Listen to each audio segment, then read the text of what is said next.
Channel के जो join button है साथी, उस ज्वाइन बटन पे आप लोग 89 रुपीज़ का एक ज्वाइन बटन है जो कि आप इसको कर सकते हैं साथी।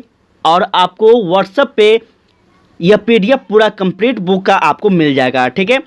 और साथ में अगर आपको किरण पब्लिकेशन का, रुक्मणी पब्लिकेशन का और यह रंजीत आयर सर का तीनों बुक चाहिए कंप्लीट, साथ में मैथ रीजनिंग पूरा एक्सप्लेनेशन के साथ, तो आप साथी 299 का कर सकते हैं। ज्वाइन बटन पे आपका ऑप्शन दिया गया है, तो वहाँ पे आप कर यह परचेस कर आप हमारे एक डिस्प्ले पे नंबर आएगा, उस नंबर पे आप हमें व्हाट्सअप कर सकते हैं स्क्रीनशॉट, तो आपको सारा बुक कंप्लीट पूरा डिटेल में पीडीएफ कर दिया जाएगा, ठीक है। तो चलिए स्टार्ट करते हैं साथी क्लास को। कोशिश कीजिएगा कि आप सभी को मार्केट में मिल जाए, अगर ना मिले तो आप लोग इस चीज़ को कीजिएगा, हमें कमेंट कीजिएगा, आपका हम कोशिश करेंगे कि आपका सॉल्यूशन कर पाएँ। नमस्कार साथियों, स्वागत है आप सभी एस्पिरेंट्स का इस आइकॉनिक एस्पिरेंट्स पे। साथी कैसे हैं आप लोग? आशा करता हूं कि आप सभी अच्छे होंगे, अपने तैयारी को बेहतर ढंग से कर रहे होंगे। साथी जो कल हुआ है उसके लिए बहुत ही यह अफसोस की बात है। कल काफ़ी कहीं ना कहीं एक प्रकार से कहा जाए तो बिहार के छात्रों के लिए बुरा दिन था। कल जो दृश्य देखे हैं उससे काफ़ी ज़्यादा एक प्रकार से लगा है, बुरा लगा है कि अपने हक की लड़ाई भी बच्चों को शांति से नहीं लड़ने दिया जा रहा है। तो ये सभी थोड़ा सा कहीं ना कहीं एक गलत संदेश जाता है साथी। लेकिन हम आप सभी को बार बार चेतित कर रहे हैं, एक बार नहीं हर बार बोल रहे हैं कि यह आंदोलन से कुछ नहीं होने वाला है। और कल के जो आंदोलन हुए थे, कल का जो परिणाम निकला है, कल जो भी देखें आप सभी लोग, उससे आपको पता चल गया होगा कि इससे कुछ होने वाला नहीं है। आपका पेपर अगस्त में जो होने वाला है, अगस्त में ही होकर रहेगा। जो रूल निकल गया है, डोमिसाइल समाप्त कर दिया गया है, वो होगा ही। तो अब आपका जो फाइट है वो पूरे बिहार से नहीं बल्कि पूरे भारत से होने वाला है। फिर से हम बता रहे हैं कि अपने तैयारी में थोड़ा सा गति लाइए। जो पहले तैयारी कर रहे थे उस तैयारी अगर उस स्पीड में कीजिएगा तो फिर प्रॉब्लम हो जाएगा, ठीक है। तो थोड़ा सा आप लोग तैयारी में गति लाइए। एक बार, दो बार, तीन बार करके आप लोग क्लास को देखिए। थ्योरी पे आप लोग पकड़ बनाइए, थोड़ा सा बुक पढ़ने का आप लोग थोड़ा प्रैक्टिस कीजिए ताकि आपका कॉन्सेप्ट क्लियर हो, ठीक है। तो इस प्रकार से आप लोग तैयारी करते रहिए। चलिए स्टार्ट करते हैं। आज आपका प्रैक्टिस सेट नंबर 11 है, ठीक है। इससे पहले हम प्रैक्टिस सेट 1 से लेकर 10 तक आपका सारा का सारा वीडियो अपलोड कर दिए हैं। जो नहीं देखे हैं प्लीज़ देख लीजिएगा। जिन साथी को यह पीडीएफ चाहिए वो हमारे टेलीग्राम पे ज्वाइन कर लीजिएगा। तो चलिए साथी स्टार्ट करते हैं। सबसे पहले आपका मैथ और रीजनिंग है जो कि हम अंत में करते हैं। सबसे पहले हम जीएस पे फोकस करते हैं जो कि आप सभी को पता होगा। तो चलिए जीएस के प्रश्नों को हम बात करते हैं। यहाँ पे सबसे पहला यहाँ पे आपका ध्यान दीजिएगा। प्रश्न यहाँ पे आपका सबसे पहला जो कह रहा है साथी, ध्यान दीजिएगा। प्रश्न कह रहा है साबुत मूंग या चना को रात भर पानी में भिगोकर फिर 1 या 2 दिन छोड़ देते हैं। सबसे पहले जो भाग अंकुरित होता है वह है क्या? साथी जल्दी से बता दीजिए क्या हो जाएगा इसका आंसर। आपके सामने क्वेश्चन का आंसर भी दिया गया है और क्वेश्चन भी है, तो क्या हो जाएगा इसका आंसर आप लोग बताएं। इसका राइट आंसर होगा आपका जड़, ठीक है। कैसे होगा जड़, ध्यान दीजिएगा। साबुत है जो वह मूंग या फिर चना को रात भर पानी में भिगोकर 2 दिन या फिर साथी कह जाए छोड़ दिया जाए, तो सबसे पहले जो भाग निकल कर बाहर आता है उसको अंकुरित कहते हैं या फिर हम जड़ कहते हैं, ठीक है। वह आवश्यक प्रक्रिया जिसके द्वारा विविध पौधे एक ही बीज से पौधे निकलते हैं उसे हम क्या कहते हैं, तो उसे हम अंकुरित कहते हैं। अब कोई दिक्कत? इस प्रक्रिया से फसल की उत्पादकता और गुणवत्ता दोनों प्रभावित होती है, इस बात को आप लोग याद रखेंगे। तो इस प्रक्रिया से आपसे पूछ देगा कि क्या क्या होता है, तो साथ ही फसल की उत्पादकता भी बढ़ती है और गुणवत्ता भी बढ़ती है, इसलिए यह प्रक्रिया काफ़ी इंपॉर्टेंट है। नेक्स्ट क्वेश्चन आपका यहाँ पर ध्यान दीजिएगा। नेक्स्ट प्रश्न कहता है मनुष्य में श्वेत रुधिकाणु का जीवन काल होता है। एक बार नहीं बल्कि बहुत बार यह प्रश्न आपको करवाया गया है। ये सभी प्रश्न आपके लिए थोड़ा आसान होगा, तो जल्दी से बता दीजिए इसका राइट आंसर क्या होगा। इसका जो राइट आंसर होगा वो क्या हो जाएगा साथी, तो ये होगा आपका ऑप्शन नंबर ए, 10 दिन से कम, ठीक है। मनुष्य में जो साथी श्वेत रुधिकाणु होते हैं, इसका जीवन काल 10 दिनों से कम होता है और यह आपको क्या कहलाता है, तो WBC अर्थात साथी क्या कहलाएगा, आपका रेड वाइट ब्लड सेल कहलाता है। ठीक है, तो इसको आप लोग याद रखेंगे, आपसे पूछ देगा वाइट ब्लड सेल का जो है यह जीवन काल कितने होते हैं, तो 10 दिनों से कम।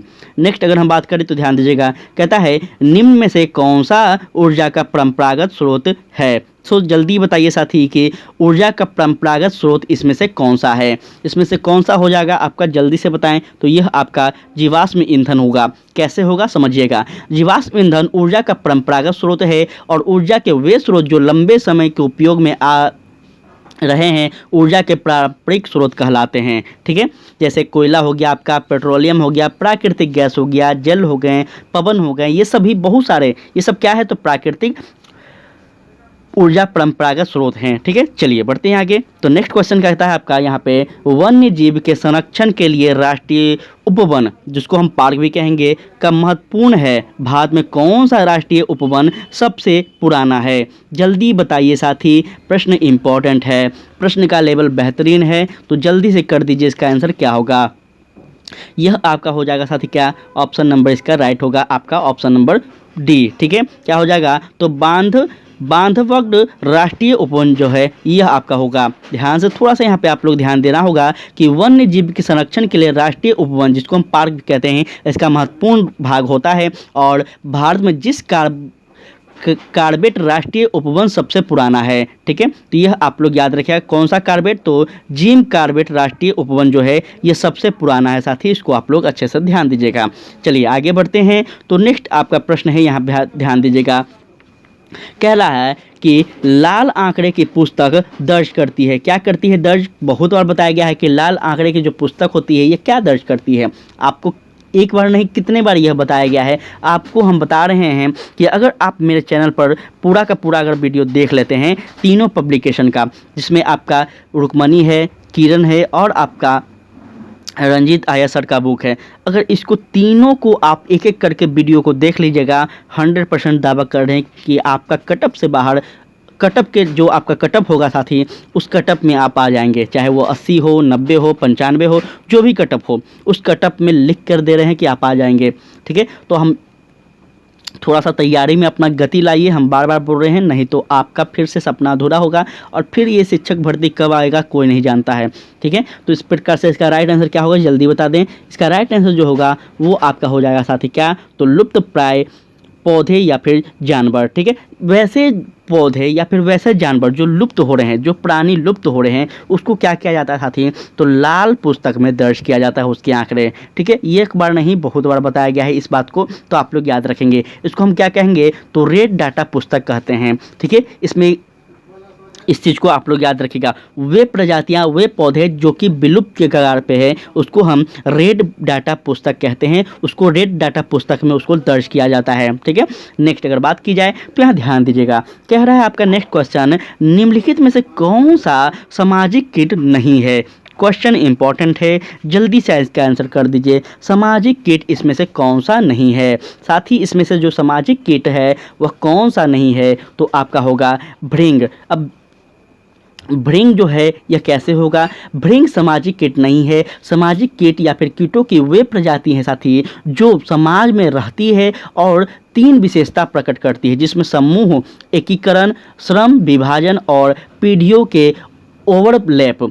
आप लोग यहाँ पे समझे नहीं होंगे, फिर से समझाने का प्रयास करेंगे, ध्यान दीजिएगा।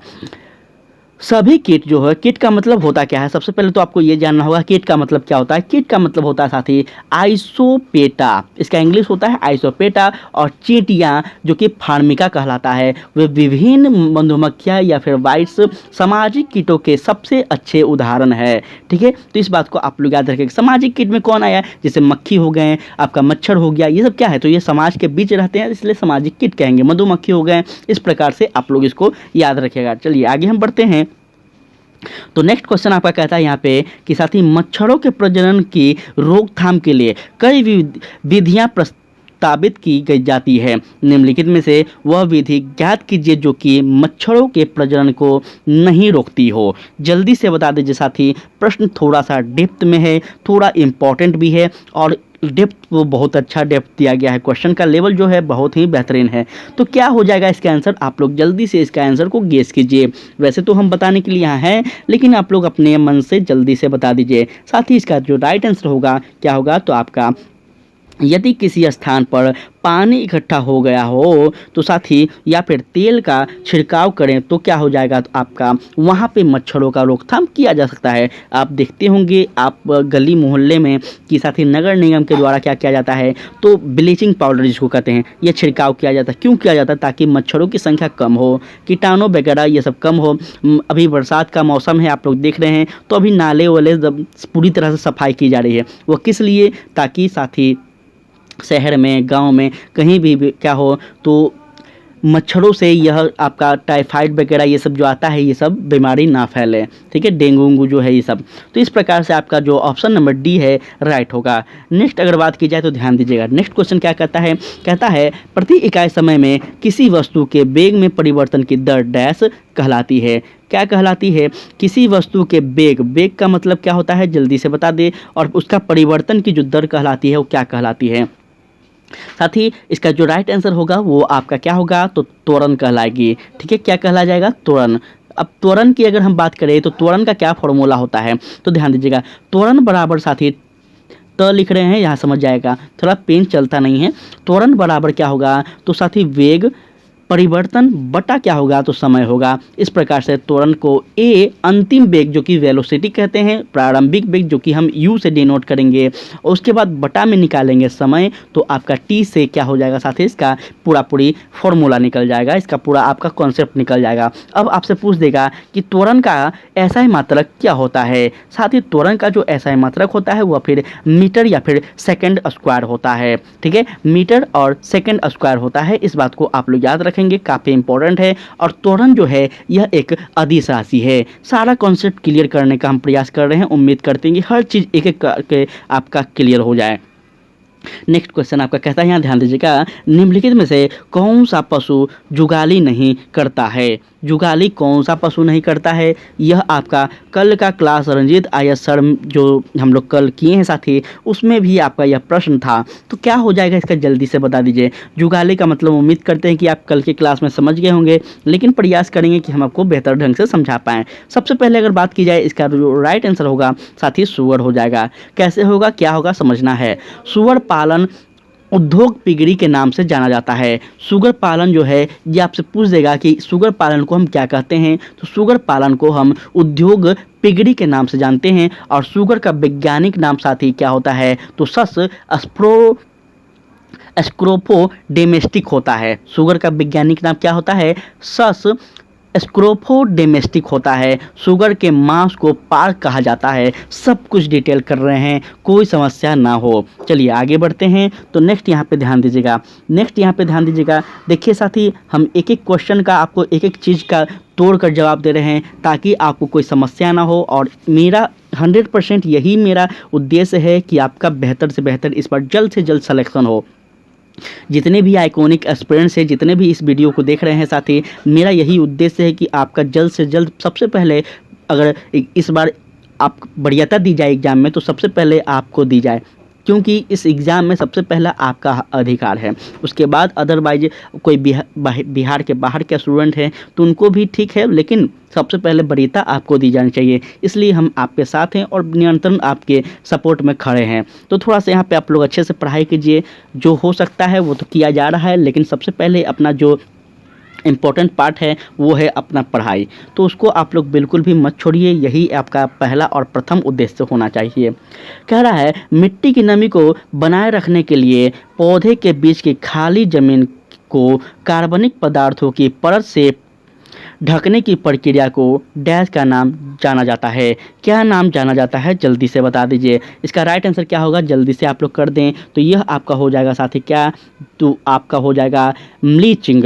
ठीक है, मल्चिंग कहते हैं इसको। मिट्टी की नमी को बनाए रखने के लिए पौधे के बीच की खाली जमीन को कार्बनिक पदार्थों के परत से ढकने की प्रक्रिया को आपका मल्चिंग के नाम से जाना जाता है। मल्चिंग एक सामग्री की सुरक्षात्मक परत है जो कि मिट्टी की तह के शीर्ष पर फैली होती है। चलिए बढ़ते हैं आगे। तो यहाँ ध्यान दीजिएगा आप सभी लोग, कहता है डैश का वंश नाम कुकबिरता है। डैश का जो वंश नाम है जिसके हम जीनियन नेम कहेंगे साथी, जीनियस नेम, यह आपका क्या होगा, कुकबिरता है। यहाँ पे कुकबिरता का थोड़ा सा आपको दिक्कत होगा कि कुकबिरता क्या है, ध्यान से समझना है, सब कुछ समझाते चलते हैं।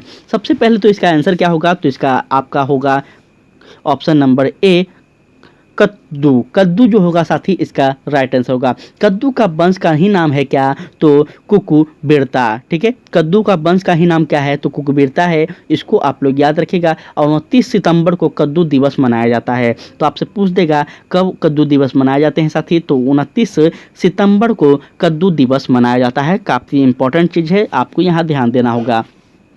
चलिए आगे हम बढ़ें। तो साथ ही आगे आपका है यहाँ पे कि निम्नलिखित में से कौन सी धातु खुले में रखने जाने पर आग लगने की संभावनाएं हैं। जल्दी से बता दीजिए वह कौन सा धातु है जो कि खुले में रखने पर आग लगने की संभावना है। तो यह आपका होगा क्या, पोटेशियम। क्यों, कैसे समझना है। पोटेशियम धातु खुले में रखने जाने पर आग लगने की संभावना है। पोटेशियम अतिक्रमणशील धातु है, जिसे कारण से यह जल से अभिक्रिया का हाइड्रोजन गैस देता है। ठीक है, इस वजह से क्या है साथी, इसको खुले में नहीं रखा जाता है। इस बात को आप लोग याद रखेगा। और पोटेशियम का प्रतीक जो होता है, सिंबल होता है, क्या होता है, तो उसको के से डिनोट किया जाता है। ठीक है, इसको आप लोग याद रखेंगे। इसकी परमाणु संख्या क्या है, यह भी आपसे पूछ देगा। तो साथ ही इसकी परमाणु संख्या आपका 19 है। ठीक है, तो उम्मीद करते हैं कि सारा का सारा कॉन्सेप्ट क्लियर कर पा रहे होंगे। अगर कॉन्सेप्ट क्लियर हो रहा है तो प्लीज़ आपसे रिक्वेस्ट कर रहे हैं, विनती कर रहे हैं कि आप लोग सेशन को शेयर कीजिए। लगातार पहला यूट्यूब चैनल होगा साथी जो कि इतना छोटा यूट्यूब चैनल होने के बावजूद एक पब्लिकेशन आपका डिस्कस करवाया गया है इस चैनल पर। तो साथी यह आपके लिए बहुत ही एक कह सकते हैं आपके लिए बेहतरीन है। आपके लिए आप लोग देख सकते हैं कि कितना ज़्यादा यह आपके लिए आइकॉनिक एस्पिरेंट और हम नियंत्रण आपके लिए कितना ज़्यादा प्रयास करते रहें। तो आप लोग भी उम्मीद कीजिए साथी कि आप लोग भी प्रयास कीजिए कि यह चैनल बड़ा हो, यह चैनल में और से अधिक परिवार बड़ा हो, ताकि आने वाले समय में कोई भी एग्ज़ाम हो, आपके एग्ज़ाम से रिलेटेड आपके लिए बेहतर से बेहतर विकल्प लेकर हम आपके साथ खड़ा रहें। इसी प्रकार से आप लोग सेशन को थोड़ा शेयर करते चलिए साथी। हम लगातार बोलते हैं, ऐसा तो हमें बोलना नहीं चाहिए था, आप लोग खुद कर देते हैं, लेकिन नहीं करते हैं तो मजबूरन बोलना पड़ जाता है। कहता है निम्नलिखित में से कौन कथन मिट्टी की विशेषता नहीं है। साथ ही मिट्टी की जो विशेषता नहीं इसमें कौन सा है, जल्दी बता दीजिए। तो यह अकार्बनिक पदार्थ से बना है, जो कि बिल्कुल क्या है, गलत है। ठीक है, ध्यान दीजिएगा। साथ ही यहाँ पे हम बात करने वाले हैं मिट्टी के लिए। तो मिट्टी जो है साथी, मिट्टी का अध्ययन को मृदा विज्ञान पेडोलॉजी कहा जाता है। ठीक है, क्या कहते हैं, तो मिट्टी के अध्ययन को हम पेडोलॉजी कहते हैं, पेडोलॉजी कहते हैं। इसको आप लोग अच्छे से ध्यान दीजिएगा। अब हम बात करें आगे, तो मृदा निर्माण की प्रक्रिया सर्वप्रथम अपक्षय की प्रक्रिया से शुरू होती है, और अपक्षय या फिर अपरदन के कारणों का चट्टान ही विखंडन कहलाता है। सारी बात आप लोग याद रखिएगा इसको अच्छे से। चलिए बढ़ते हैं आगे। तो यहाँ पे आपका नेक्स्ट क्वेश्चन कहता है विकासवाद का सिद्धांत, थ्योरी ऑफ इवोल्यूशन निम्नलिखित में से किसने दिया। जल्दी से बता दें, विकासवाद का जो सिद्धांत था यह किसके द्वारा प्रतिपादित किया गया है, किसके द्वारा दिया गया है। इसका राइट आंसर हम बात करें साथी, तो यह आपका हो जाएगा ऑप्शन नंबर क्या, तो यहाँ पे ऑप्शन नंबर आपका हो जाएगा साथी क्या, तो चार्ल्स रॉबर्ट डार्विन के द्वारा। ठीक है, चार्ल्स रॉबर्ट डार्विन के द्वारा इसका दिया गया है। इसको आप लोग याद रखिएगा। अगर हम इसके बारे में थोड़ा डिटेल में चलना चाहें तो यहाँ ध्यान दीजिएगा कि विकासवाद का सिद्धांत जो है यह चार्ल्स रॉबर्ट डार्विन के द्वारा दिया गया है। और चार्ल्स रॉबर्ट डार्विन की प्रसिद्ध पुस्तक the origin of species by natural reaction में इसको क्या किया गया साथी, इसको जिक्र किया गया है। तो आपसे पूछ देगा कि थ्योरी ऑफ एवोल्यूशन जो है यह किस पुस्तक से हमें प्राप्त होती है। तो साथी इसको याद रखना है आपको। थोड़ा नाम टफ है लेकिन लिख लीजिएगा। क्या नाम हम बोले हैं, तो नाम याद रखना है आप सभी को कि इनका जो प्रसिद्ध पुस्तक है वो आपका क्या है साथी, तो वो आपका हो जाएगा the origin of species by natural selection. ठीक है, चलिए बढ़ते हैं आगे। तो नेक्स्ट क्वेश्चन कहता है निम्न में से कौन सा नियम यह कहता है कि दो वस्तुओं के बीच लगने वाला बल उनके द्रव्यमान के गुणनफल के समान अनुपातित होता है। सबसे पहले तो यह आपको बता दें कि यहाँ पे जो नियम लागू होगा, किसका नियम लागू होगा, तो साथ ही यहाँ पे आपका अल्बर्ट आइंस्टीन का आपका नियम लागू होगा। कैसे होगा, क्या होगा, समझिएगा। सबसे पहले इसका जो आंसर है वो आपका क्या होगा, तो साथ ही इसका जो राइट आंसर होगा वो आपका ऑप्शन नंबर बी होगा, गुरुत्वाकर्षण का नियम। ठीक है, यह किसने दिया था, किसके द्वारा प्रतिपादित किया था, सब बताते हैं। गुरुत्वाकर्षण का नियम यह कहता है कि दो वस्तुओं के बीच लगने वाला बल उनके द्रव्यमान के गुणनफल के क्या होगा, तो समान अनुपाती होगा, अर्थात इक्वल होगा। ठीक है, इसको आप लोग याद रखेगा। और सर्वाधिक गुरुत्वाकर्षण नियतांक का प्रायोगिक मान सबसे पहले किसने दिया था, तो हेनरी क्वेडिसन ने दिया था। कब दिया है, तो यह साथी आपका 1788 में दिया गया है। इसको आप लोग अच्छे से ध्यान दीजिएगा। हम बात करें अगर आगे, तो कहता है आपका प्रश्न कि डैश एक विज्ञान है जिसमें शरीर की संरचना का अध्ययन कहलाता है। जल्दी से बता दीजिए साथी कि शरीर का जो हम अध्ययन करते हैं, शरीर विज्ञान का जो हम अध्ययन करते हैं वह क्या कहलाता है, तो यह आपका कहलाएगा क्या साथी, तो एनाटॉमी कहलाएगा। ठीक है, मिट्टी के अध्ययन को हम क्या कहते हैं, तो पेडोलॉजी। शरीर के अध्ययन को हम क्या कहेंगे साथी, तो एनाटॉमी। ठीक है, समझिएगा यहाँ पे आगे। तो आगे आपका नेक्स्ट क्वेश्चन कहता है कि बंगाल टाइगर को वर्ष डैश में भारत का राष्ट्रीय पशु स्वीकार किया गया है। देखिए, ये क्वेश्चन मुझे नहीं लगता कि आपको बताना चाहिए। बंगाल टाइगर के बारे में अच्छे से हम आपको बताएं हैं कि कब इसको राष्ट्रीय पशु का दर्जा मिला है। तो जल्दी से बता दीजिए क्या होगा साथी। यह आपको 1972 में मिला था। कब मिला था, 1972 में बंगाल टाइगर को भारत का राष्ट्रीय पशु स्वीकार किया गया था। इससे पहले आपका क्या था, तो बाघ था। इससे पहले क्या था, बाघ था। ठीक है, चलिए बढ़ते हैं आगे। पौधे और पशुओं में जैविक घटनाओं जैसे फूल आना, पत्ती निकलना या फिर सुपुष्प व्यवस्था, प्रजनन और प्रवासन आदि के समय का अध्ययन क्या कहलाता है। जल्दी से बता दीजिए, इन सभी का जो हम अध्ययन करते हैं इसको हम क्या कहते हैं, तो इसको कहेंगे साथी क्या, तो याद रखना है आप सभी को, यह आपका कहलाएगा पेनोलॉजी। ठीक है, क्या कहलाएगा साथी, फिनोलॉजी या फिर पेनोलॉजी, एक ही है। तो इस प्रकार से आप लोग याद रखिएगा। चलिए आगे बढ़ते हैं। निम्नलिखित में से किस सूक्ष्म जीव के कारण साइट्रस कैंसर होता है। क्वेश्चन इंपॉर्टेंट है, जल्दी से बता दीजिए किस सूक्ष्मजीव का कारण साइट्रस कैंसर होता है। साथ ही यह आपका किसके कारण होता है, तो आपको याद रखना होगा जीवाणु या फिर बैक्टीरिया जिसको हम कहते हैं, इसके कारण होता है। ठीक है, इसको आप लोग याद रखेगा। अगर हम बात करें कैंसर के मुख्य 4 प्रकार क्या क्या होते हैं, तो बहुत बार बताया गया है, लेकिन एक बार ध्यान दीजिएगा, इंपॉर्टेंट है। पहला प्रकार जो होता है यह आपका कार्सिनोमास कहलाता है। दूसरा प्रकार आपका क्या कहलाता है, तो ल्यूक्यूमियास कहलाता है। तीसरा आपका सार्कोमास कहलाता है और चौथा आपका लिम्फोमास कहलाता है। ये चारों प्रकार किसके हैं, तो कैंसर के हैं। इसको आप लोग याद रखेंगे।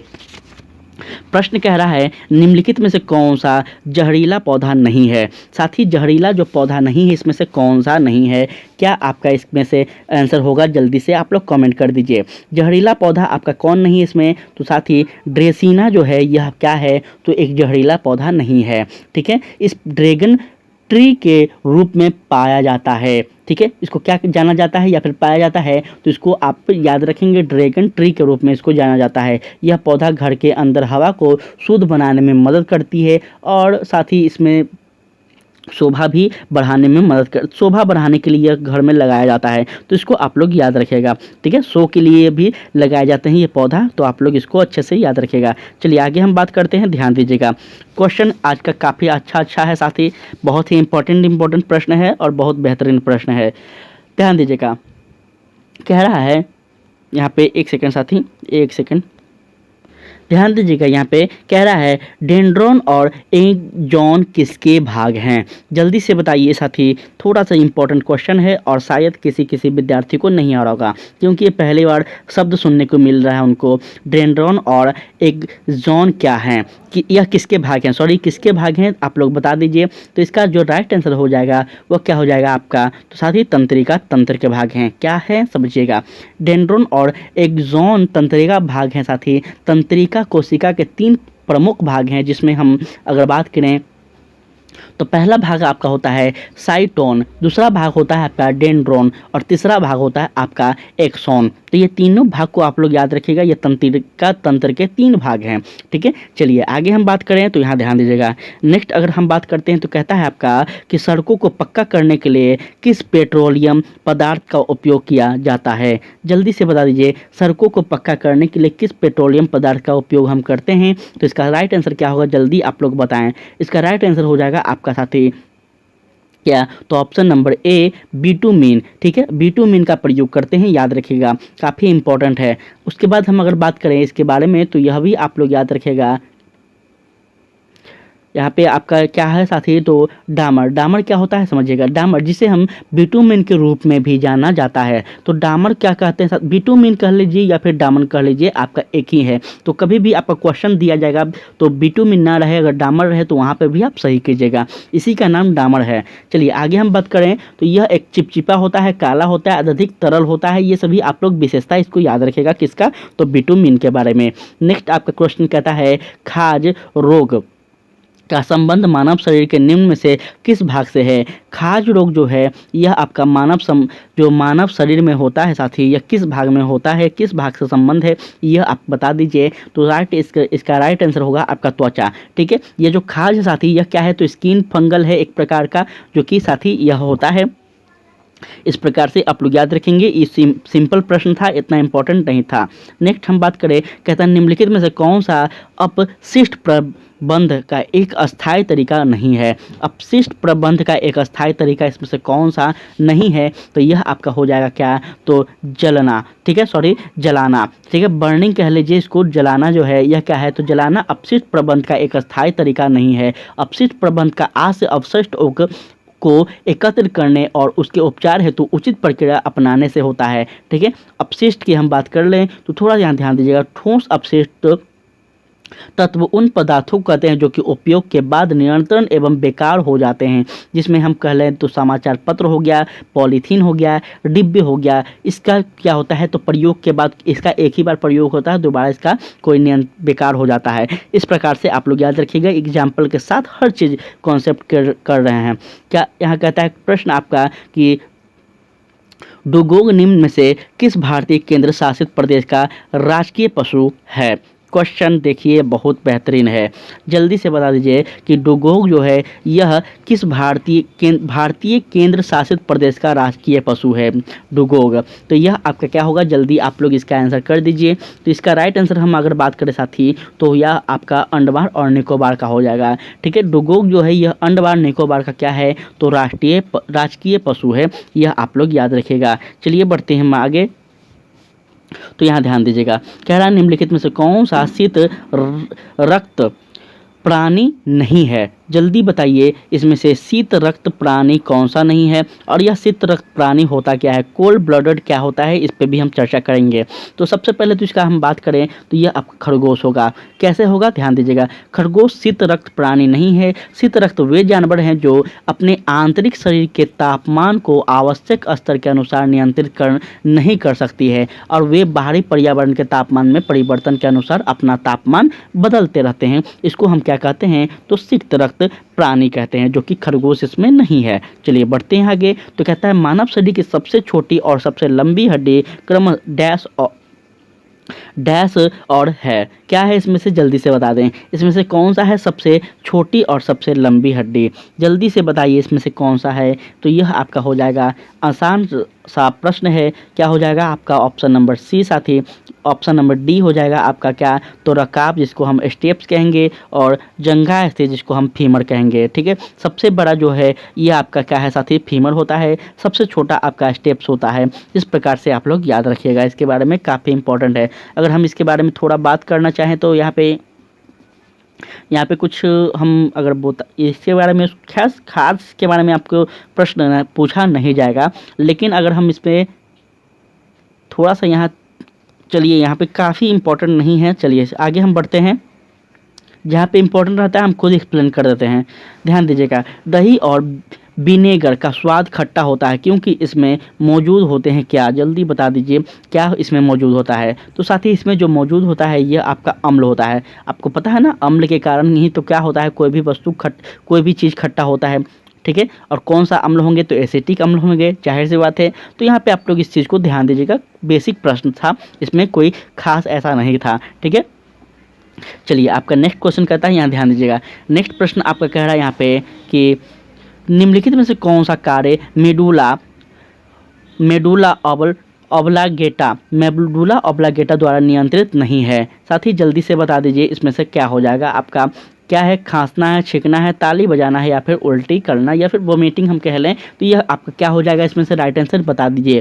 ताली बजाना जो है साथी, यह क्या हो जाएगा, तो मेडुला ऑब्लागेटा नहीं है, इसको आप लोग याद रखिएगा। मेडुला ऑब्लागेटा मस्तिष्क का सबसे पीछे का भाग होता है, यह आप लोग याद रखेंगे। आपको यहाँ पे समझना होगा मेडुला ऑब्लागेटा क्या है, तो यह मस्तिष्क का सबसे पिछले का भाग है, ठीक है, जो कि मानव मस्तिष्क का सबसे पिछला भाग पश्चिम मस्तिष्क कहलाता है, जो कि सेरिबेलम एवं या फिर कह लें हम मेडुला ऑब्लागेटा का बना होता है, ठीक है। तो उम्मीद करते हैं सारा का सारा कॉन्सेप्ट क्लियर हो रहा होगा। कह रहा है निम्नलिखित में से कौन सी ठोस की विशेषता नहीं है, जल्दी से बता दीजिए इसमें से ठोस की कौन सा विशेषता नहीं है। तो साथ ही ठोस आसानी से क्या होता है, तो आसानी से संपीड़ित किया जा सकता है, जो कि इसकी विशेषता बिल्कुल भी कतई भी नहीं है, ठीक है। ठोस को आसानी से संपीड़ित नहीं किया जा सकता, साथ ही इसको याद रखिएगा, काफ़ी इंपॉर्टेंट है। चलिए आगे हम बढ़ते हैं, तो यहाँ ध्यान दीजिएगा। कहता है डैश मृदा संरक्षण की एक विधि है, किसकी हम साथी जल्दी बता दीजिए। डैश मृदा संरक्षण की एक विधि है, यह आपका क्या हो जाएगा, तो यहाँ पे आपको याद रखना है टेरेस फार्मिंग, ठीक है। साथ ही टेरेस फार्मिंग जो है यह मृदा संरक्षण की क्या है, तो एक विधि है, यह आप लोग याद रखिएगा। टेरेस फार्मिंग को यहाँ हम क्या कहते हैं, तो सीढ़ीदार खेती भी कहते हैं, ठीक है। तो आपसे पूछ दिया जाएगा कि सीढ़ीदार खेती से आप क्या समझते हैं, तो साथ ही सीढ़ीदार खेती को ही हम टेरेस फार्मिंग कहते हैं, जो कि मृदा संरक्षण की एक क्या है, तो एक प्रकार की विधि है। चलिए बढ़ते हैं आगे। तो कहता है निम्नलिखित में से कौन सा आनुवांशिक रोग नहीं है। आनुवांशिक रोग क्या होता है, जेनेटिक डिसीज होता है। जेनेटिक डिसीज के बारे में आप सभी को पता होगा, जेनेटिक की खोज किसने किया था, यह भी आपको पता होगा। तो जल्दी से बताइए इसका राइट आंसर क्या होगा। इसका राइट आंसर आपका हो जाएगा ऑप्शन नंबर क्या, जल्दी बताएं, तो यह आपका रतौंधी होगा। अब यह बताना है आपको कि रतौंधी जो है यह किस विटामिन की कमी से होता है। बहुत बार चिल्ला चिल्ला के हम आपको बताएं, सारा विटामिन आप लोग याद कीजिए, vitamin A B C D जितने हैं, ई के जितना भी है सब आप लोग याद कीजिए, लेकिन आप लोग नहीं करते हैं। मेरा काम है बताना, हर चीज़ हम आपको, देखिए मेरे पास जो अपना पर्सनल अनुभव रहा है, इस अनुभव के आधार पर हम आपको बताते रहते कि ये पढ़ लीजिए, ये कर लीजिए, यहाँ से प्रश्न उठते हैं। लगातार हम बीपीएससी का 10-12 साल से क्वेश्चन देखते आ रहे हैं, जो कि काफ़ी ज़्यादा अनुभव रह गया है, एक एनालिसिस करने का पावर हो गया है। तो आप लोग समझते नहीं हैं, लेकिन आप लोग जब एग्ज़ाम देकर आइएगा तब फिर पता चलेगा, तो फिर क्या उस समय कोई फ़ायदा नहीं होगा जब चिड़िया चुग गई खेत। साथ ही इसका हम बात करें तो यह आपका क्या हो जाएगा, रतौंधी हो जाएगा। रतौंधी जो होता है यह विटामिन ए की कमी से होता है, इसको आप लोग याद रखिएगा, काफ़ी इंपॉर्टेंट है। चलिए आगे हम बात करें तो यहाँ ध्यान दीजिएगा। आप लोग में से कई लोग सोचते होंगे कि बहुत ज़्यादा बोलते हैं, पढ़ाने से ज़्यादा बोलते हैं, लेकिन मजबूरी है, यह आपके लिए ही है। सर्वप्रथम डीएनए को किसने अलग किया था। सर्वप्रथम जो डीएनए को अलग किया था साथी किसने किया था, तो याद रखना है आप सभी को, यह आपका फ्रेडरिक मिशर कहते हैं, ठीक है। क्या करते हैं साथी, तो डीएनए को सबसे पहले जो अलग करने वाले वैज्ञानिक थे, व्यक्ति थे या कौन थे, तो फ्रेडरिक मिशर थे, ठीक है। इसको आप लोग याद रखिएगा, काफ़ी इंपॉर्टेंट यहाँ पे आपसे चर्चा किया जा रहा है इनके बारे में। चलिए आगे हम बात करें तो यहाँ ध्यान दीजिएगा। नेक्स्ट क्वेश्चन है आपका, नेक्स्ट प्रश्न आपका यहाँ पे ध्यान दीजिएगा। चलिए बात कर रहे हैं यहाँ पे कि अमास्य की पीएच श्रेणी होती है क्या।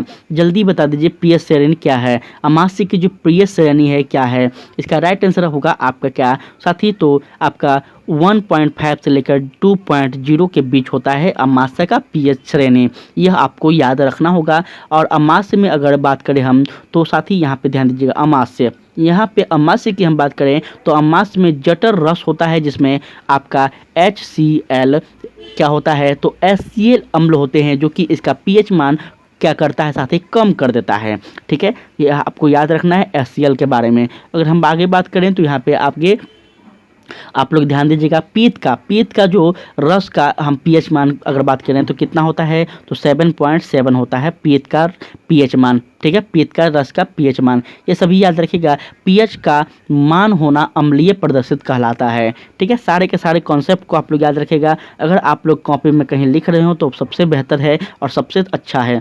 ठीक है, नेक्स्ट क्वेश्चन कहता है निम्न में से किसका सही सुमेलन नहीं है। साथ ही इसमें से जल्दी बताइए इसमें से सही सुमेलित कौन सा नहीं है। तो यह आपका हो जाएगा कौन सा, तो इसका राइट आंसर होगा आपका तृणभक्षी गौण उपभोक्ता, जो ऑप्शन नंबर डी है यह आपका हो जाएगा। ठीक है, तृणभक्षी गौण उपभोक्ता सम्मेलन नहीं है, इसको आप लोग याद रखिएगा। जीवित तथा, यहाँ पे ध्यान दीजिएगा कि जीवों तथा वातावरण के पारस्परिक संबंधों का ही अध्ययन क्या कहलाता है, तो इकोलॉजी कहलाता है। यहाँ पे आपसे यही बात पूछा जा रहा था, इसका तात्पर्य। ठीक है, चलिए बढ़ते हैं आगे। कहता है आपका नेक्स्ट क्वेश्चन कि टिटनेस नामक रोग निम्न नाम से भी जाना जाता है। टिटनेस नामक जो रोग है यह किस नाम से जाना जाता है, इसमें से जल्दी आप लोग इसका आंसर कर दें। इसका हम बात करें तो यह आपका क्या हो जाएगा, तो इसका राइट आंसर होगा साथी आपका लॉक जॉ। ठीक है, लॉक जॉ के नाम से भी जाना जाता है टिटनेस का। ठीक है, इसको आप लोग याद रखेगा। यह एक क्लोडिस्टी टेटानिक नामक बैक्टीरिया से होता है। तो आपसे पूछेगा टिटनेस जो है यह किस बैक्टीरिया से होता है, तो फिर से बता रहे हैं यह आपका किस बैक्टीरिया से होता है, तो क्लोस्ट्रिडियम टेटानी नामक बैक्टीरिया से होता है। चलिए आगे हम बात करें तो कहता है आगे नेक्स्ट आपका क्वेश्चन है मानव की आहार नाल, ठीक है, एलिमेंट्री कैनल के विभिन्न भागों का सही क्रम का चयन कीजिए। चलिए यहाँ पे आप लोग सही क्रम को बताइए कौन सा इसमें सही क्रम है, किसका, तो मानव का आहार नाल का। इसमें राइट आंसर क्या होगा जल्दी बता दें। तो साथ ही सबसे पहले मुख, उसके बाद ग्रसिका, फिर आमाशय, फिर आपका बृहदांत्र और उसके पश्चात आपका अंतिम जो होता है इसको हम कहते हैं क्षुद्रांत। ठीक है, ये आपका क्या है, तो राइट आंसर होगा। इस प्रकार से क्या होता है साथी, तो आहार नाल का श्रृंखला होता है, आहार नाल का इस प्रकार से संरचनाएं होती है। ठीक है, इसको आप लोग अच्छे से याद रखेगा। नेक्स्ट हम अगर बात करें तो यहाँ पे ध्यान दीजिएगा, अगर हम बात कर लें यहाँ पे एक और इम्पोर्टेंट चीज़ कि आहार नाल जो है, ये आपसे पूछ देगा कि आहार नाल जो है यह कितना लंबा होता है। तो साथ ही बहुत ही इंपॉर्टेंट फैक्ट बता रहे हैं, यहाँ याद रखेगा कि मनुष्य के आहार नाल की कुल अगर लंबाई की हम बात करें तो यह आपका 33 फीट होता है। ठीक है, आपको सुनकर थोड़ा सा आश्चर्य लगेगा, लेकिन ये वास्तविक के साथ ही कि 33 फीट का यह क्या होता है, मनुष्य का आहार नाल होता है। इसको आप लोग अच्छे से याद रखेंगे। चलिए आगे हम बात करते हैं। तो आगे आपका कह रहा है, यहाँ पे नेक्स्ट क्वेश्चन कह रहा है टांट्रिक अम्ल पाया जाता है किसमें। टांट्रिक जो अम्ल है साथी किसमें पाए जाते हैं, तो इसका राइट आंसर हो जाएगा आपका ऑप्शन नंबर क्या साथी, तो सी होगा। आपका क्या होगा 3 और 4 में। 3 क्या कह रहा है साथी, तो कच्चे आमों में पाए जाते हैं और अंगूर में पाए जाते हैं किस क्या, तो टांट्रिक अम्ल। ठीक है, इसको आप लोग अच्छे से याद रखेगा। चलिए आगे हम बढ़ते हैं। तो यहाँ पे थोड़ा सा एक चीज़ और याद रखेगा, जब बात आया है अम्ल का तो थोड़ा आपको हम बता देते हैं किस किस में क्या क्या अम्ल होते हैं। तो सबसे पहले नींबू संतरा में क्या होता है साथी, तो सिट्रिक अम्ल होता है। टमाटर में आपका ऑक्सेजिलिक अम्ल होता है। इमली में आपका टार्ट्रिक अम्ल होता है। और आपका क्या है साथी, तो चींटी का डंग में क्या होता है, चींटी का डंग में आपका फार्मिक अम्ल होता है। सेब में आपका मैलिक अम्ल होता है। दही में आपका लैक्टिक अम्ल होता है। सिरका या फिर अचार अगर हम कर लें तो इसमें आपका सेटिक अम्ल होता है। ये सारे अम्ल हैं जो कि काफ़ी इंपॉर्टेंट है और प्रश्न पूछे जाते हैं ये सभी अम्ल से, इसलिए हमको लगा तो आपको बता दिए हैं। किसी वस्तु की गतिज ऊर्जा और स्थितिज ऊर्जा को एक साथ कहा जाता है, क्या कहते हैं, तो साथ ही इसको हम कहेंगे आपका क्या कहेंगे, तो यह आपका होगा यांत्रिक ऊर्जा कहलाता है। क्या कहलाता है, यांत्रिक ऊर्जा कहलाता है। अगर बात की जाए आगे तो कहता है आभासी और सीधी छवि के लिए दर्पण का आवर्धन होना चाहिए। क्या होना चाहिए ये साथी, तो आभासी और सीधी छवि के लिए दर्पण आवर्धन होना चाहिए। इसका राइट आंसर क्या होगा जल्दी से बता दीजिए। क्वेश्चन बहुत ही ईजी एक प्रकार से कहा जाए तो है, फिजिक्स का प्रश्न है, जल्दी बताइए इसका राइट आंसर क्या होगा। इसका राइट आंसर आपका हो जाएगा साथी ऑप्शन नंबर डी, धनात्मक। ठीक है, क्या हो जाएगा, धनात्मक। आभासी और सीधी छवि के लिए दर्पण का आवर्धन साथी क्या होता है, तो धनात्मक होता है। इसको आप लोग याद रखेंगे। और प्रतिबिंब की अगर हम लंबाई और वस्तु की लंबाई के अनुपात की अगर बात करें तो साथी इसका भी क्या होता है, तो इसको भी हम आवर्धन ही कहते हैं। ठीक है, आवर्धन का जो फॉर्मूला है वो क्या होता है, तो आवर्धन को हम m से डिनोट करते हैं। ठीक है, स्मॉल m से। इसका फॉर्मूला क्या होता है साथी, तो आवर्धन इक्वल टू प्रतिबिंब बाय प्रतिबिंब बाय क्या हो जाएगा, तो आपका वस्तु की लंबाई होगा। ठीक है, इससे आपका क्या होता है, तो इससे जो निकल कर आता है वो आपका क्या होता है साथी, तो प्रतिबिंब की दूरी और वस्तु की लंबाई निकल कर आता है। तो इस प्रकार से आप लोग याद रखेंगे, जब आप बनाएंगे तो आपको सारा का सारा क्लियर हो जाएगा। ये सब जो क्वेश्चन है ना कहीं एक प्रकार से आपका न्यूमेरिकल वाला प्रश्न है, यहाँ पे दिया गया है वो अलग बात है, लेकिन एक प्रकार से न्यूमेरिकल का प्रश्न है। कह रहा है संविधान प्रारूप समिति के अध्यक्ष कौन थे। बहुत बार बताया गया है, एक बार नहीं बल्कि कितने बार बताया गया है कि संविधान के प्रारूप समिति कौन अध्यक्ष थे। अलग अलग सारे आपका समिति के अध्यक्ष के बारे में बताया गया है। तो इसका जो राइट आंसर होगा क्या हो जाएगा साथी, आपका option number B doctor B R Ambedkar थे। ठीक है, इसको आप लोग याद रखिएगा। डॉक्टर बी आर अम्बेडकर जो थे साथी, यह क्या थे, तो प्रारूप समिति के अध्यक्ष थे। ड्राफ्ट समिति कह लें आप, मसौदा समिति कह लें, ये सारे समिति एक ही चीज़ का नाम था, जिसके अध्यक्ष कौन थे, तो बी आर अम्बेडकर थे। चलिए आगे बढ़ते हैं हम। तो आगे आपका नेक्स्ट क्वेश्चन है, यहाँ ध्यान दीजिएगा। चलिए आगे हम बात करें साथी, तो आगे आप लोग का काफ़ी इंपॉर्टेंट प्रश्न है जो कि बिहार के संदर्भ में है।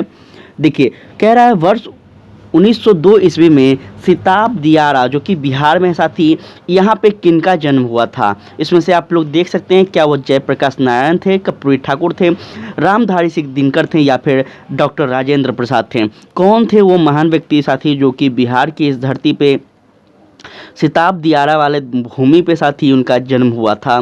तो यह आपका हो जाएगा क्या साथी, जयप्रकाश नारायण। ठीक है, वर्ष 1902 ईस्वी में साथी सिताब दियारा में जयप्रकाश नारायण जी का जन्म होता है। और जयप्रकाश नारायण का जन्म पूरा हम अगर डिटेल में बात करें साथी, तो कब है, तो 11 अक्टूबर वर्ष 1902 को। ठीक है, इसको आप लोग याद रखिएगा। और इनका जो योगदान रहा है, इनका जो कार्य रहा है, वो तो हम काफ़ी बार आप सभी को बताए हैं, तो उम्मीद करते हैं कि आप सभी को पता होगा। आगे हम अगर बात करें तो साथी यहाँ ध्यान दीजिएगा, कहता है स्लेट किस प्रकार की चट्टान है। जल्दी से बता दीजिए कि स्लेट जो है साथी किस प्रकार की चट्टान है। चट्टान का वर्गीकरण हम आपको बताए थे कि चट्टान कितने प्रकार के होते हैं, जिसमें अपसादी चट्टान आता है, अगण्य चट्टान आता है, रूपांतरिक चट्टान आता है, और भी एक दो चट्टान आते हैं। तो इसमें से जो आपका ऑप्शन दिया गया है, इसमें राइट आंसर क्या होगा, यह आप लोग बताइए साथी। स्लेट जो है ये आपका रूपांतरिक चट्टान है, याद रखिएगा। ठीक है, क्या है, रूपांतरिक चट्टान। और सेल अवसादी चट्टान का रूपांतर रूप स्लेट होता है। चलिए बढ़ते हैं आगे। तो यहाँ नेक्स्ट क्वेश्चन आपका कह रहा है कि माउंट एवरेस्ट की ऊंचाई है।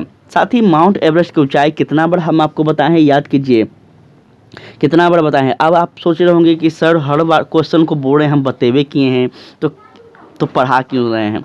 लेकिन सच बता रहे हैं, आपका हम बार बार बोल रहे हैं कि आपका जो हम शुरुआत से जितना क्लास लिए हैं, चाहे वो आपका रुकमनी का हो, आपका रंजीत आयसर का हो, किरण का हो, कोई भी, अगर आप पूरा देख लीजिएगा ना मेरा ये प्लेलिस्ट में जाकर सारा का सारा वीडियो, 100% गारंटी दे रहे हैं कि आप सबसे बेहतर स्टूडेंट होंगे बीपीएससी शिक्षक भर्ती के लिए, और आपसे प्रश्न नहीं छूटेगा। बहुत क्वेश्चन बता दिया गया है आपको। तो सिंपल सा यह प्रश्न है, इसका क्या है, तो 8,848 मीटर है। बहुत बार बताए हैं, एक बार नहीं बल्कि बहुत बार बताए हैं। चलिए आगे हम बढ़ते हैं। तो नेक्स्ट हम बात करें, यहाँ ध्यान दीजिएगा, थोड़ा सा क्लियर होने दीजिएगा साथी। कहता है बोकारो कोयला क्षेत्र स्थित है। कहाँ है बोकारो कोयला क्षेत्र। अब बोकारो कोयला क्षेत्र पूछ रहा है, तो कौन नहीं जानता है कि बोकारो जो है वो कहाँ है साथी, तो वह आपका झारखंड में पड़ता है। ये भी कोई प्रश्न है, कोई प्रश्न नहीं है लेवल। चलिए आगे हम बात करें, तो कह रहा है भारत में अभ्रक के महत्वपूर्ण उत्पादन राज्य है। हाँ, ये थोड़ा सा इम्पोर्टेंट है। भारत में जो अभ्रक के महत्वपूर्ण स्थान है साथी, यह कहाँ पे है, तो यह आपको याद रखना होगा। ये हो जाएगा आपका पश्चिम बंगाल और उड़ीसा। ठीक है, कहाँ है, तो नहीं साथी, ये आपका कहाँ हो जाएगा, तो यह आपका बिहार और झारखंड हो जाएगा। ठीक है, बिहार और झारखंड हो जाएगा। इसको आप लोग याद रखिएगा। क्षमा चाहेंगे, थोड़ा सा गलती हो गया, तो इसको आप लोग याद रखेंगे। नेक्स्ट अगर हम बात करें तो यहाँ पे कहता है हीराकुंड प्रोजेक्ट इस नदी पर है। साथ ही जल्दी से बता दिए, भागीरथी, महानदी, या फिर कृष्ण, या फिर चंबल। हीरा नदी प्रोजेक्ट जो है यह किस नदी पे चल रहा है, तो साथ ही यह आपका हो जाएगा कौन सा नदी है, यह आपका होगा महानदी। अब महानदी कहाँ है, उम्मीद करते हैं कि आपको बताने का ज़रूरत नहीं पड़ेगा, तो आप लोग बता दीजिएगा। ठीक है। विश्व की सबसे लंबी नदी साथी बांध हम कह लें तो एक प्रकार से, जो कि उड़ीसा के कहाँ है, तो संबलपुर जिला में यह स्थित हीराकुंड बांध है। अगर हम इसकी लंबाई की बात कर ले तो साथी याद रखेंगे 4,800 मीटर में यह क्या है, तो यह फैला हुआ है। ठीक है, इसको आप लोग याद रखिएगा, काफ़ी इंपॉर्टेंट है। कहता है मध्य रात्रि के सूर्य का देश किस देश को कहा जाता है। अब ये भी प्रश्न है, नहीं बताने लायक है, बिल्कुल नहीं बताने लायक है। हम आपको बताएं हैं कि सूर्य अस्त या फिर सूर्य उदय का जो देश है उसको किसको कहते हैं। इसमें किसको कहते हैं, जल्दी बताइए। इजी क्वेश्चन है। सबसे पहले कहाँ सूर्य उदय होता है, सबसे पहले अस्त कहाँ होता है, तो जल्दी बता दीजिए इसका राइट आंसर क्या होगा। साथ ही यह आपका नॉर्वे हो जाएगा। क्या हो जाएगा, नॉर्वे हो जाएगा। इसको बहुत ही सिंपल प्रश्न था। मध्य रात्रि के सूर्य का देश किसको कहते हैं, तो नॉर्वे को कहते हैं। एक वर्ष की अवधि के दौरान दोनों ध्रुवीय क्षेत्र में बारी बारी से 6-6 महीने तक लगातार दिन तथा 6 महीने तक लगातार रात होते हैं यहाँ पे, तो इस बात को आप लोग याद रखिएगा। चलिए आगे हम बढ़ें, तो यहाँ पे ध्यान दीजिएगा। नेक्स्ट आपका प्रश्न कहता है, और जापान को क्या कहा जाता है, ये आप लोग बताइएगा। जापान को क्या कहा जाता है ये आपको बताना है साथी, तो काफ़ी इंपॉर्टेंट है, इसको बताइएगा। आप लोग कमेंट में अगर बता पाएंगे तो ठीक है, नहीं तो फिर हम ही बता देते हैं, क्योंकि आप लोग तो कमेंट बताते नहीं हैं। हम तो ऐसे डेली एक होमवर्क देते हैं, लेकिन आप लोग नहीं करते हैं। तो यहाँ पे ध्यान दीजिएगा, जापान को जो है साथी क्या कहते हैं, तो उगते सूर्य का देश कहते हैं। ठीक है, यह भी आप लोग उपनाम याद रखिएगा, काफ़ी इंपॉर्टेंट है। अगर बात करें हम आगे, तो कहता है नेल्सन मंडेला का जीवन काल था, कब से कब था साथी, जल्दी बता दीजिए। नेल्सन मंडेला जो कि काफ़ी महत्वपूर्ण व्यक्ति हैं, काफ़ी महान व्यक्ति हैं, कहाँ की, तो दक्षिण अफ्रीका के। इनको वहाँ दक्षिण अफ्रीका में गांधी कहा जाता है साथी, तो बता दीजिए इनका कब से कब इनका जीवन काल रहा है। इनके हम जीवन काल की अगर हम बात करें साथी, तो यह आपका हो गया कब, तो 1918 से 2013 के बीच इनका क्या होता है साथी, जीवन काल होता है। इसको आप लोग स्पष्ट रूप में याद रखिएगा। और दक्षिण अफ्रीका में जो इनका योगदान रहा साथी, वह क्या रहा था, तो श्वेत विद्रोह के रूप में चलाते हैं, श्वेत लोगों के लिए चलाते हैं, इसलिए इनको क्या कहा जाता है, तो सॉरी श्वेत बोल रहे हैं, अश्वेत लोगों के लिए चलाते हैं। आप लोग देखे होंगे श्वेत और अश्वेत में भेदभाव देखे जाते थे दक्षिण अफ्रीका में। वहीं से महात्मा गांधी को सीख मिला था, तब अपने भारत में भी ये इस प्रकार से आंदोलन किए थे। तो ये सभी बात आप लोग याद रखिएगा। कहाँ क्या तो इनको क्या कहते हैं, नेल्सन मंडेला को वहाँ का दक्षिण अफ्रीका का राष्ट्रपति कहते हैं साथी, इसको आप लोग याद रखिएगा। नेक्स्ट हम बात करें तो कहता है सत्य शोधक समाज की स्थापना किसके द्वारा की गई थी। प्रश्न बहुत ईजी है, जल्दी से बता दीजिए। प्रश्न बहुत ईजी है, क्या हो जाएगा इसका राइट आंसर साथी, यह आपका ज्योतिबा बाई फुले के द्वारा किया गया था। क्या, तो सत्य शोधक समाज। आप जब मॉडर्न हिस्ट्री का बुक पढ़ोगे तो वहाँ पे आपका एक चैप्टर आता है साथी, सामाजिक धार्मिक सुधार आंदोलन। एक चैप्टर आता है आपका जातीय निम्न आंदोलन। इसी चैप्टर में आप क्या पढ़ेंगे, तो अलग अलग महान व्यक्ति के द्वारा अलग अलग समाज सुधारक कार्य किए गए हैं, और उस समाज सुधारक कार्य हेतु अलग अलग संगठन की स्थापना की गई है। ठीक है, तो इसमें आप पढ़ेंगे किसके बारे में, स्वामी विवेकानंद के बारे में, ज्योतिबा फुले के बारे में, BR अम्बेडकर के बारे में, पेरियार के बारे में पढ़ेंगे, राजा राम मोहन के बारे में पढ़ेंगे, केशव चंद्र सेन के बारे में पढ़ेंगे। बहुत सारे महान व्यक्ति हैं, कितना आपको याद दिलाएं, ये तो बहुत सारे हैं। आगे हम बात करें तो कहता है पुनः वेदों की ओर चलो, यह नारा किसका था साथी, जल्दी बता दीजिए। बहुत इंपॉर्टेंट प्रश्न है कि पुनः जो कहे थे कि वेदों की ओर लौट जाओ, यह नारा किन का था, तो यह नारा आप सभी को याद होना चाहिए साथी, दयानंद सरस्वती के थे, जो कि इसी समय वो क्या करते हैं साथी, जब हम आपको बताएं सामाजिक पुनर्जागरण जब आता है काल अपने भारत के संदर्भ में, तो उसी समय ये महान व्यक्ति जो थे, एक प्रकार से कह सकते हैं हम लोग कि हिंदुत्व की फिर से स्थापना करना चाहते हैं, ये प्रकार से सनातनी धर्म को फिर से जगाना चाहते हैं। तो इस काफ़ी इंपॉर्टेंट है और ये इसको आप लोग याद रखिएगा। सबसे पहले दयानंद सरस्वती ने ही हिंदुत्व की विचारधारा को आगे फैलाने का प्रयास किया था, जो कि पश्चिम सभ्यता आने के बाद, पश्चिमी शिक्षा आने के बाद साथ ही काफ़ी दब सा गया था। ठीक है, तो इसको आप लोग काफ़ी इंपॉर्टेंट है, याद रखिएगा। आगे हम बात करें तो कहता है हर्षवर्धन के समय में कौन भारत आया था। देखिए बहुत इंपॉर्टेंट क्वेश्चन है, जल्दी से बता दीजिए साथी, हर्षवर्धन के समय में भारत कौन आता है। हर्षवर्धन के समय में जो भारत आने वाला व्यक्ति था वह कौन था, तो हेनसांग था। अभी हेनसांग ये कहाँ का था साथी। तो हेनसांग जो था ये चीन का रहने वाला था, अर्थात चीनी यात्री था। ठीक है, तो ये सारे के सारे इंपॉर्टेंट चीज़ है, आप लोग याद रखिएगा। और यह बौद्ध धर्म का अनुयायी था। ठीक है, यहाँ पे क्या आता है तो बौद्ध धर्म की शिक्षा दीक्षा लेने आता है। इस प्रकार से आप लोग याद रखेंगे, काफ़ी इंपॉर्टेंट है। महावीर स्वामी जी का जन्म कहाँ हुआ है, साथ ही हम सारा का सारा बताए हुए हैं। अगर आप सभी को ये सभी चीज़ नहीं पता है तो आपसे विनती है कि आप लोग चैनल पर एक दिल्ली पुलिस यूपी पुलिस करके आपका सेशन अपलोड किया गया है और एक बिहार पुलिस करके आपका सेशन अपलोड किया गया है। इन दोनों क्लास को देखिए। देखिए, क्लास दूसरे राज्य का है, ये बहुत इंपॉर्टेंट बात है, लेकिन वहाँ पे जीएस अलग अलग नहीं है। जीएस हम बार बार बोलते हैं, जीएस पूरे भारत का एक ही है। पूरे भारत का इतिहास भूगोल सब एक ही होता है, तो आप लोग उसको भी देखिए, तभी आपको पता चलेगा। एक तरफ आपका प्रैक्टिस सेट चल रहा है, दूसरा तरफ आपका जीएस बढ़ियार होगा। इससे बेहतर और क्या होगा आपके लिए। तो साथ ही इसका सही आंसर होगा आपका कुंडलग्राम। कुंडलग्राम अब कहाँ है तो वैशाली में पड़ता है, जो कि आप सभी को याद होना चाहिए। और इनका जन्म कब हुआ था साथ ही, स्वामी महावीर जी का जन्म कब होता है तो आपका 540 ईसा पूर्व में होता है। ये सारे के सारे बात आप लोग याद रखिएगा, काफ़ी इंपॉर्टेंट है। चलिए बढ़ते हैं आगे। तो कहता है महात्मा बुद्ध का जन्म कहाँ हुआ। अब आपका महात्मा बुद्ध आ गए हैं साथी। महात्मा बुद्ध का जो जन्म होता है यह आपका कहाँ होता है, जल्दी से आप लोग कमेंट में बताएं। कमेंट में बताएं जल्दी से कहाँ होता है। तो यह आपका लुम्बिनी में होता है। लुम्बिनी कहाँ पड़ता है तो साथ ही लुम्बिनी जो है ये आपका नेपाल में पड़ता है वर्तमान में, इसको याद रखिएगा। और इनका जन्म कब हुआ था साथी, महात्मा बुद्ध का जन्म कब होता है तो याद रखना है आप सभी को 563 ईसा पूर्व में। ठीक है, महावीर जी का जन्म हमको बता दिए हैं, गौतम बुद्ध का जन्म बता दिए हैं। दोनों महान व्यक्तित्व, दोनों महान लोगों का आप लोग नाम, जगह का नाम, समय सब कुछ याद रखिएगा। उसके बाद हम अगर बात करें आगे तो यहाँ ध्यान दीजिएगा। वर्ष 1912 ईस्वी में बिहार में भारतीय राष्ट्रीय कांग्रेस का अधिवेशन कहाँ हुआ था। साथ ही वर्ष 1912 की बात की जा रही है, तो आप सभी को याद होना चाहिए कि वर्ष 1912 में जो भारतीय राष्ट्रीय कांग्रेस की अधिवेशन होता है यह कहाँ होता है तो कहीं भी नहीं साथी, यह अपना बिहार पटना में होता है। ठीक है, इस बात को आप लोग याद रखिएगा, काफ़ी इंपॉर्टेंट यह है। और बिहार पटना में साथी यह भी कहाँ हुआ था तो पूरा डिटेल में हम बात करें तो यह आपका बांकीपुर में होता है। अब ये मत बोलिएगा कि बांकीपुर कहाँ है, तो इस प्रकार से आप लोग याद रखिएगा, काफ़ी इंपॉर्टेंट है। जो कि इसकी अध्यक्षता कौन करते हैं तो इसकी अध्यक्षता साथी आपका राय बहादुर रघुनाथ मोहलकर करते हैं, इसकी अध्यक्षता।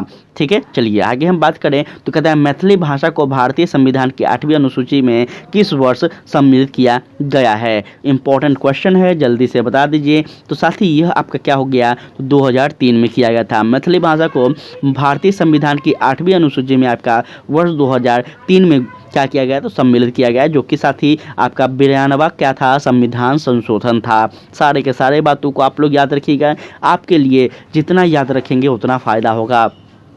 जगदीशपुर जो कि बिहार में पड़ता है, जगदीशपुर के कुंवर सिंह का संबंध है, क्या है संबंध तो जल्दी बताइए। बहुत इजी क्वेश्चन है, बच्चा वाला है, कौन नहीं जानता होगा, कौन नहीं जानता होगा, इस प्रश्न को जल्दी बता दीजिए। इस प्रश्न को जवाब आप ही से चाहिए साथी, हम नहीं देंगे तो क्या हो जाएगा आपका 1857 के विद्रोह से। ठीक है, इसको आप लोग अच्छे से याद रखेंगे, काफ़ी इंपॉर्टेंट है। और जगदीशपुर में साथी अगर हम बात करें तो यह 1857 का जो विद्रोह शुरुआत हुआ था यह कब हुआ था, ये इंपॉर्टेंट है, ये मुझे बताना चाहिए। तो यह आपका 25 जुलाई 1857 को होता है।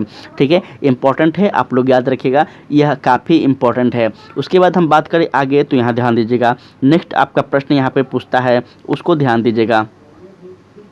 नेक्स्ट आपका प्रश्न है कि भोला पासवान शास्त्री के मुख्यमंत्री रहे हैं। भोला पासवान शास्त्री बिहार के मुख्यमंत्री रहे हैं साथी, कब कितने बार रहे थे यह आप लोग जल्दी बता दें तो बेहतर होगा। तो 3 बार रहे थे। ठीक है, कितने बार रहे थे साथी, 3 बार रहे थे, याद रखिएगा। और यह बिहार के प्रथम दलित मुख्यमंत्री थे। तो आपसे पूछा जाए तो यहाँ पर भी एक फैक्ट बनता है, इसको भी याद रखिएगा। यह पहली बार कब बने थे तो 1968 में बने थे। ठीक है, 3 महीने के लिए मुख्यमंत्री बने थे। उसके बाद आपका 1969 में बनते हैं 13 दिन के लिए। उसके बाद आपका 1971 या फिर 72 में बनते हैं, जो कि अंतिम इनका होता है। तो इस प्रकार से ज़्यादा दिन शासन नहीं करते हैं, छोटा छोटा इनका समय काल रहता है। इस प्रकार से आप लोग याद रखेंगे। कहता है सिखों के 10वें गुरु गुरु गोविंद सिंह का जन्म हुआ है, कहाँ हुआ है, अमृतसर, पानीपत, लाहौर या फिर पटना।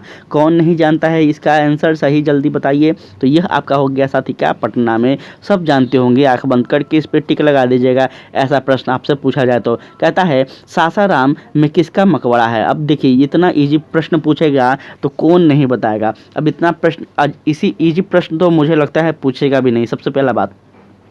लेकिन सेट में आपका दिया गया है तो कुछ हम क्या बोले हैं, कितना बार बोले हैं कि कुछ हार्ड क्वेश्चन होते हैं, कुछ इजी क्वेश्चन होते हैं। हार्ड जो होते हैं कुछ होते हैं, कम होते हैं, जो कि आपका कट ऑफ डिसाइड करता है। ठीक है, तो इस प्रकार से सारे के सारे प्रश्नों को हम लोगों को हल करना है। इसका राइट आंसर आपका शेरशाह सूरी हो जाएंगे। चलिए आगे हम बात करें तो यहाँ पे ध्यान दीजिएगा, 1857 के विद्रोह के समय भारत का गवर्नर जनरल कौन था। बहुत इंपॉर्टेंट है यह प्रश्न, इंपॉर्टेंट है, जल्दी बताइए इसका राइट आंसर क्या होगा। इसका राइट आंसर आपका हो जाएगा साथी लॉर्ड कैनिंग था। ठीक है, 1857 के विद्रोह में भारत का जो गवर्नर जनरल था यह लॉर्ड कैनिंग था, और लॉर्ड कैनिंग भारत के अंतिम गवर्नर जनरल था, भारत के प्रथम वायसराय भी था। तो इसको आप लोग याद रखिएगा। जब 1857 के बाद 1858 में जब आपको याद होगा कि क्या हो जाता है साथी, तो क्राउन का शासन आता है, महारानी का शासन आता है, और महारानी के शासन आने के पश्चात क्या हो जाता है साथी, तो गवर्नर जनरल का पद को समाप्त कर दिया जाता है, और क्या कर दिया जाता है, तो वायसराय आ जाते हैं, जो कि प्रथम वायसराय कौन था, तो लॉर्ड कैनिंग ही था। कहता है बिहार राज्य का पुनर्गठन किस वर्ष हुआ था। साथ ही बिहार राज्य का पुनर्गठन कब हुआ था, तो यह आपका 2000 ईस्वी में हुआ था। पूरी तरह से हम बात करें तो याद रखना है आप सभी को कि यह आपका होता है कब, तो साथ ही 15 नवंबर 2000 ईस्वी को होता है। ठीक है, यह आप लोग याद रखिएगा, काफ़ी इंपॉर्टेंट है। चलिए आगे हम बात करें तो गांधी जी ने चंपारण सत्याग्रह किस वर्ष में किया था। देखिए क्वेश्चन इंपॉर्टेंट भी है और आसान भी है। गांधी जी जो चंपारण सत्याग्रह करते हैं, हम कितना बार आपको बताए हैं कि साथी यह पहला सत्याग्रह था इनका, और यह 1917 में करते हैं। 1915 में तो यह दक्षिण अफ्रीका से भारत लौटते हैं। ठीक है, तो यह आपका बिल्कुल नहीं होगा, इस प्रकार से याद रखिएगा, काफ़ी इंपॉर्टेंट है। अगर हम बात करें आगे तो यहाँ ध्यान दीजिएगा, कहता है भारत का राष्ट्रीय जलीय जीव क्या है। अब देखिए क्वेश्चन आपका कोई एकदम बच्चा वाला आ गया है, अब शायद अब आपका जो लेवल है वो समाप्त हो गया है। अब बस अपना टिक लगाते चलिए, अब लेवल का प्रश्न नहीं है। जलीय जीव जो है ये आपका क्या है, तो ये आपका डॉल्फिन है। ठीक है, चलिए आगे हम बात करें तो यहाँ पे सन यात सेन किस देश से संबंधित है। सन यात जो देश है साथी यह किस से संबंधित है, तो यह आपका चीन से संबंधित है। नाम से ही आपको लग रहा होगा कि चाइनीज नाम है, तो इस प्रकार से आप लोग याद रखेंगे। उसके बाद है चौड़ाबाड़ी ग्लेशियर उत्तराखंड के किस जिले में है। जल्दी बताएं, चौड़ाबाड़ी जो ग्लेशियर है यह आपका किस क्षेत्र में है साथी, तो यह आपका हो जाएगा कहाँ पे, तो यह आपका होगा रुद्रप्रयाग में। ठीक है, इसको याद रखिएगा, रुद्रप्रयाग में है, काफ़ी इंपॉर्टेंट है। उसके बाद करें हम बात तो विश्व मानवाधिकार दिवस कब मनाया जाता है, ये इंपॉर्टेंट है, ये इंपॉर्टेंट है, जल्दी बता दीजिए। विश्व मानवाधिकार दिवस कब मनाते हैं साथी, तो यह आपका 10 दिसंबर को मनाते हैं। ठीक है, काफ़ी इंपॉर्टेंट है, इन चीज़ों को आप लोग याद रखिएगा। ठीक है, इसको याद रखिएगा, और इसकी भी इंसान को ज़िंदगी, आज़ादी, बराबरी और सम्मान का अधिकार है, इसे मानवाधिकार कहते हैं। किसी भी व्यक्ति को अगर जीवन जीने का अधिकार हो, घूमने का अधिकार हो, आज़ादी के अधिकार हो, समानता के अधिकार हो, इसी को तो हम मानवाधिकार कहते हैं ना। आपके साथ अगर मानवाधिकार क्या हुआ, कल का जो आंदोलन था उस आंदोलन में क्या हुआ है, तो बिहार के बच्चों के साथ उनके अधिकारों का हनन किया जा रहा है। तो ये कहीं ना कहीं मानवाधिकार से एक प्रकार से जुड़ा हुआ है। वो कैसे है, आप बोलेंगे कि सर कि सिर्फ बिहार के बच्चों का ही मानवाधिकार कैसे है, तो बाहर के बच्चों का भी तो मानवाधिकार सिंपल होगा। देखिए होगा, लेकिन अपने राज्य में सबसे पहले अपने राज्य में अपने बच्चों को प्रायोरिटी देना चाहिए या फिर दूसरे को। मानकर चलिए आपके पिताजी हैं, तो पिताजी पहले अपने बच्चों को, आपको पहले अपना ज़मीन का हिस्सा देंगे या फिर दूसरे को दे देंगे, तो पहले आपको प्रायोरिटी देंगे ना, फिर बाद में बचेगा या कुछ हो उनका मन हो तो देना हो तो दे दीजिए। तो इस प्रकार से पहले भी आपका मानवाधिकार बनता है बिहार के शिक्षक भर्ती पदों पर। नेक्स्ट हम बात करें तो यहाँ ध्यान दीजिएगा, कहता है तमिलनाडु के तटीय क्षेत्र वर्षा प्राप्त करते हैं। तमिलनाडु के तटीय क्षेत्र जो है यह वर्षा प्राप्त करते हैं कब और कैसे, तो यहाँ पे आपका हो जाएगा साथी मुख्यतः शीतकालीन महीनों में, जो कि बहुत इंपॉर्टेंट है, इसको आप लोग याद रखिएगा। नेक्स्ट हम बात करें तो नेक्स्ट क्वेश्चन कहता है निम्न में से कौन प्रवालों से निर्मित है। प्रवालों से जो है निर्मित कौन है इसमें, तो साथी ये होगा आपका लक्षद्वीप। ठीक है, लक्षद्वीप जो है प्रवालों से क्या है, निर्मित है, और लक्षद्वीप वलयाकार एवं एटाल प्रवाल द्वीप की उदाहरण भी है। तो इस प्रकार से आप लोग याद रखेंगे, काफ़ी इंपॉर्टेंट है। अंतिम आपका प्रश्न है, यहाँ पे ध्यान दीजिएगा। अंतिम यहाँ आपका प्रश्न कह रहा था जो कि ध्यान दीजिएगा, निम्नलिखित में से कौन भारत की सीमा को स्पर्श करता है। अब ये क्वेश्चन नहीं बताएंगे, वो इसलिए नहीं बताएंगे क्योंकि आपको ऐसा कोई भी सीमा नहीं है जो कि हम आपको बताए नहीं है। सीमा हो गया, उसकी लंबाई हो गया, कितना सीमा झांसा करता है, कौन कौन देश से लगता है, या फिर भारत के कौन कौन से राज्य, कौन कौन कहाँ कहाँ समुद्री तट रेखा सम्मिलित है, सब कुछ बताएं हैं। तो जल्दी बताइए इसका राइट आंसर क्या होगा। साथ ही यह होगा आपका उपयुक्त सभी। अरब सागर, बंगाल की खाड़ी और हिंद महासागर जो है, ये सभी के सभी क्या है, तो भारत की सीमा को स्पर्श करते हैं। ये बात आप लोग अच्छे से याद रखिएगा, ठीक है। तो इस प्रकार से साथी आपका क्लास होता है समाप्त आज का 11। नेक्स्ट क्लास हम लोग कल करेंगे रंजीत आया सर का। तो आप लोग से उम्मीद है, आपसे विनती है कि आप लोग सेशन को थोड़ा शेयर करते चलें, अधिक से अधिक अपने स्टूडेंट को यहाँ पे जोड़े, साथ ही परिवार को बड़ा करें। तो आपके लिए बेहतर से बेहतर कंटेंट लाया जाता है। हम सोच रहे हैं कि आपके लिए एक और कोई दूसरा कंटेंट लेकर आए, अगर आप लोग बोलेंगे तो रंजीत आईएएस सर का एक आपका साथी सामान्य अध्ययन करके बुक आया हुआ है, मार्केट में देख रहे हैं हम, ठीक है। उसको अगर आप लोग चाहेंगे तो हम ज़रूर उसका भी कंप्लीट करवाएंगे, जिसमें 80 क्वेश्चन दिए गए हैं आपका। वो सिर्फ जीएस है, ठीक है, मैथ रीजनिंग नहीं है, पहले बता देते हैं। तो आप लोग अगर नहीं होगा तो आप लोग बुक जाकर मार्केट में देख लीजिएगा, ताकि आपको लगे ना कि सर झूठ बोल रहे हैं। तो उसमें सिर्फ जीएस है साथी, जो कि कंप्लीट जीएस बहुत इंपॉर्टेंट है। हम बुक को देखे हैं, इसलिए मेरा मन था कि आप लोग को वो भी करवा दिया जाए। अभी 1 महीना बचा हुआ है, अगर आप लोग बोलेंगे तो ज़रूर उसको हम भी अवेलेबल करवा देंगे और आपका क्लास स्टार्ट करवा देंगे। लेकिन उससे पहले आप सभी से विनती है कि सेशन को शेयर कीजिए, जोरदार तरीके से, जहां मन हो वहां कीजिए। अधिक से अधिक लोगों को अपने चैनल के बारे में बताइए, ये भी आपका चैनल है साथी। तो इस प्रकार से आप लोग लोगों को जोड़ें, ठीक है। आज के लिए इतना ही। जय हिंद, जय भारत।